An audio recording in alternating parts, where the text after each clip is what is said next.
Hello and welcome to World Talks here on TVP World with me, Ashim Kumar. European leaders met in Copenhagen this week to debate Europe's security, with tensions in the Baltic Sea rising daily. Polish Prime Minister Donald Tusk warned that incidents in the region occur almost every day, while France seized a shadow fleet tanker suspected of moving Russian oil illegally. The EU continues to wrangle over defence, frozen Russian assets and Ukraine's future. Tonight, we're joined by Dr. Louis Wierenga from the Baltic Defence College for his perspective on these developments. Welcome to TV World. Thank you very much, as always, Dr. Wierenga, for taking the time. Always a pleasure to be here.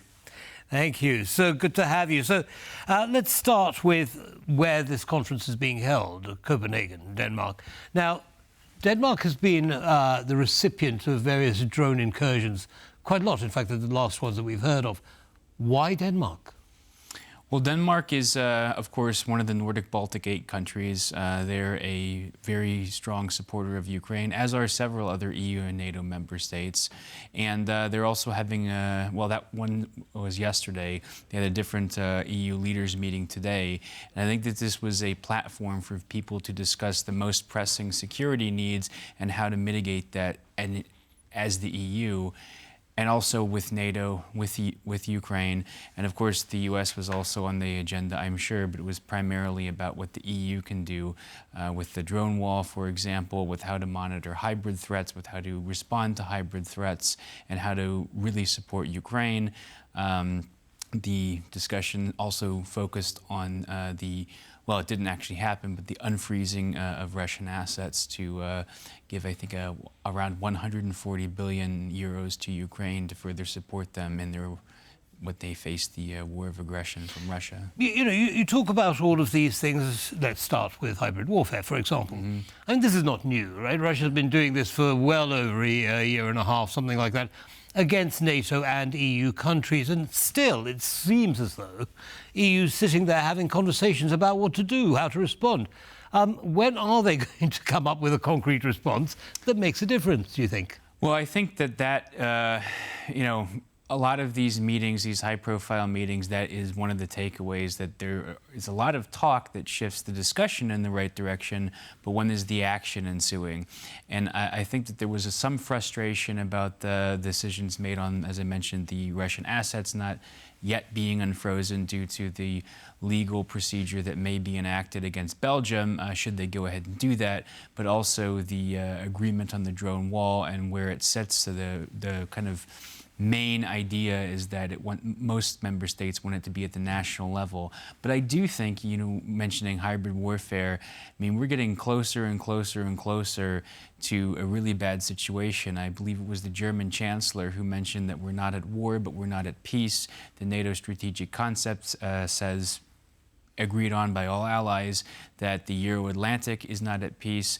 So I think, we're very close to action, and I think that the drone wall will matriculate quite soon.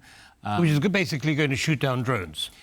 Well, yes, but I think what the drone wall is more leaning towards less expensive measures like electronic warfare that could jam or spoof or disrupt the electronic signals that the drones need to operate, which is more cost effective, but it also is a robust defense mechanism.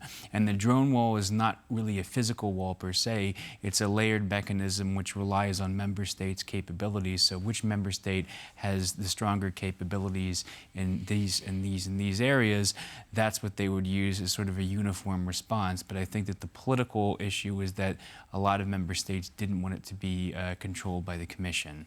Right. So clearly, I mean, one can understand on an economic, from an economic standpoint, that you want a cheap response to these drones.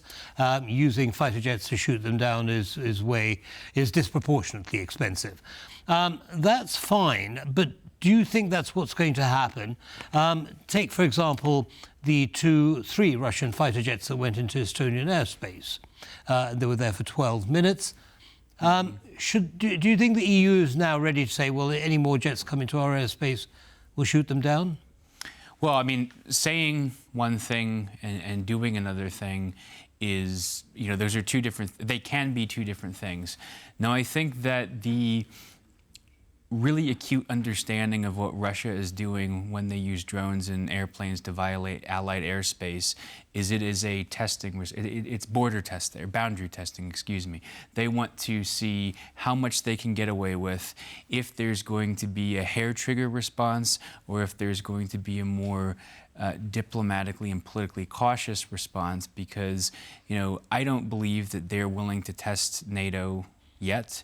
But I also know that our understanding of how the Russian military and how the Russian political leaders think, their way of doing things doesn't make sense to us, and they are prepared to be egregiously aggressive, whereas NATO is a defensive alliance and the EU is founded on liberal democratic values, for example. So I really think that Allied cohesion is much stronger now, and a lot Except for Hungary, of course.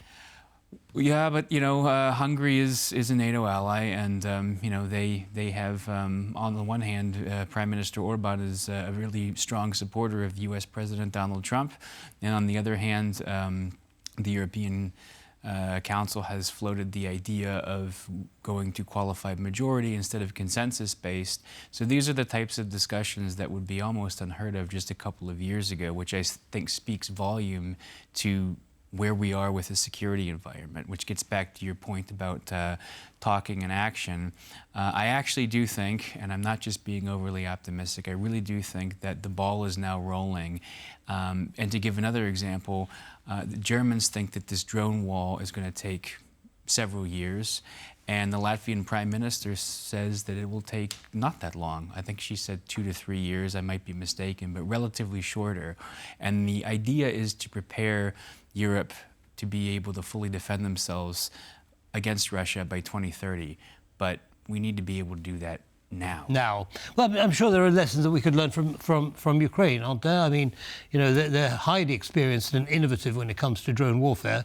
Oh, yeah. Do you think the EU is going to do that? Do you think they'll talk to President Zelensky and his cabinet and say, hey, guys, what do we need to know? They are. And I think that they will do it more, and I think that they definitely should do it more, but the key emphasis is on that they will. I mean, President Zelensky, as you know, is in Copenhagen.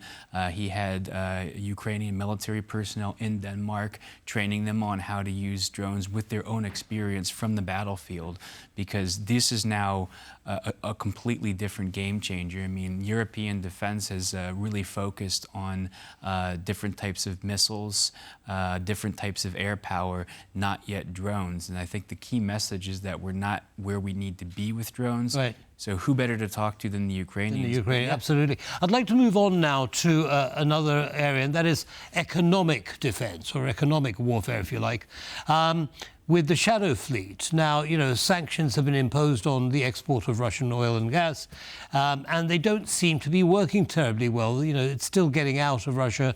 Countries are still buying it and so on. However, France has boarded a suspected shadow fleet vessel. Do you think that the EU should be doing more of that? Definitely. I think that the French president sent the right message. As I understand it, not only was that vessel boarded, the captain and the first officer were arrested, and according to at least one news source that I read, France is preparing to try the captain of that ship next year. And that captain and maybe others will be tried for disobeying an order to stop and falsifying which country they're flying under. So the ship is registered to Benin, I believe it is, and they were suspiciously near Copenhagen, leaving the Baltic Sea during one of the air incursions, and then sailing west of Denmark during another one. And when when there was the big cyber attack that targeted airports, Copenhagen, but other airports and military infrastructures closed down on the Jutland Peninsula, there was suspicion there. Now, nobody has made a direct accusation yet, but the Danish Prime Minister has used wording as such that connecting it with Russia's hybrid activity, something along the lines of who else would want to try and mess with European security. So I think that there should be a lot more of this, and they should make arrests and board ships that disobey maritime law. And one final point on that is that President Macron said just this. He said, you talked about economic sanctions. He was like, delaying them, disrupting them, and making them change course or change direction of operation is key in stopping this. Well, that would seem to make sense. Otherwise, how are the sanctions actually going to bite into the Russian economy? Now, very, very briefly, if you would, the frozen Russian assets, 300 billion US dollars, of which there's a plan, isn't there, to release about 140 billion euros. Sorry, not dollars, euros. 140 billion euros to Ukraine for repatriation. Talk us through that very briefly, if you would. So the political sensitivity on that is not because of a disagreement as to what that money would be spent for. It is housed in Belgium, so the Belgian Prime Minister and the Belgian government are worried that Russia could take legal action should that happen. So the alternative plan is that the Belgian-based company holding these assets would supply either the equivalent or close to the equivalent while keeping the money in holding. So it is a legal issue which lends to political hesitation. It is not hesitancy to support Ukraine with that money. Understood. So it's finding a workaround. Dr. Wierenga, thank you very much indeed for sharing your analysis with our audience. Have a good evening. Thank you. You as well. Thanks. And that brings us to the end of this episode of World Talks. But as always, don't go away. Lots more coming up. Goodbye.